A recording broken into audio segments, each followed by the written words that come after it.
attacked Republicans and wounded Steve Scalise. Representative Marsha Blackburn, Republican, Tennessee, with us now. The left is not taking any responsibility for the climate of violence, which I think it's done a lot to create. That's my position. What's yours? I think that we are all appalled by this. Yesterday was tragic, and when you look at the rhetoric, you look at the amount of threats that different members of Congress get, that we're all getting for us, our families, our staffs, and it is something that is of tremendous concern. I want to show you a soundbite, or let our viewers see this. This is Democrat Senator Sherrod Brown. He says blaming the shooting on the violent rhetoric from the left is, quote, fake news. All right, watch this. The president should also be the healer-in-chief, and instead this president's chosen to divide and name-call, and that doesn't serve this country. Probably doesn't even serve his interests. It certainly doesn't serve his party's interests, and it certainly undermines the values of this great country. Don't Democrats play a role in all this, too? This false equivalency has been the story of the day in many papers like the Wall Street Journal for 20 years, and it's not good journalism. It would be called, in another era, fake journalism. Would you like to respond to that?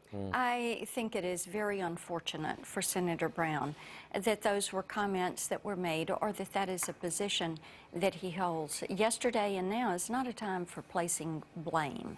This is a time to say, we have to find a way forward.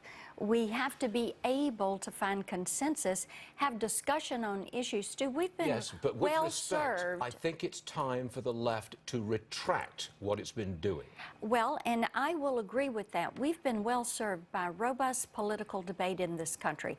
That is how you arrive at bipartisan consensus.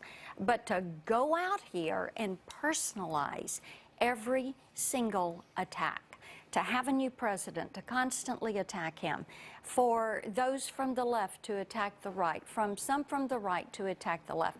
It is just inappropriate. It does not serve our country well. It does not serve our democracy well. Now, is there a chance that what happened yesterday will pull the Republican Party together and speed up the process of getting health care and tax reform done because of the shooting? My hope is that yesterday's events will cause everyone to come to the table and say, we have to find a way to return to a bipartisan manner and address the issues. We do have health care.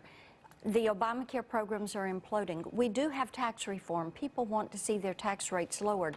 We do need to get infrastructure going and jobs going. These are things that are good for America. Yes, so bring the Republican Party together. And I hope that we do. Last one, 20 seconds. Do you get threats? Of course I get threats. My staff gets threats. My family gets threats. Most people until today have not realized members of Congress don't have a security detail. Has the number of threats gone up since the election? Absolutely. It has? Absolutely. Extraordinary. Congresswoman, thanks very much for joining us. It's always appreciated. Thank you.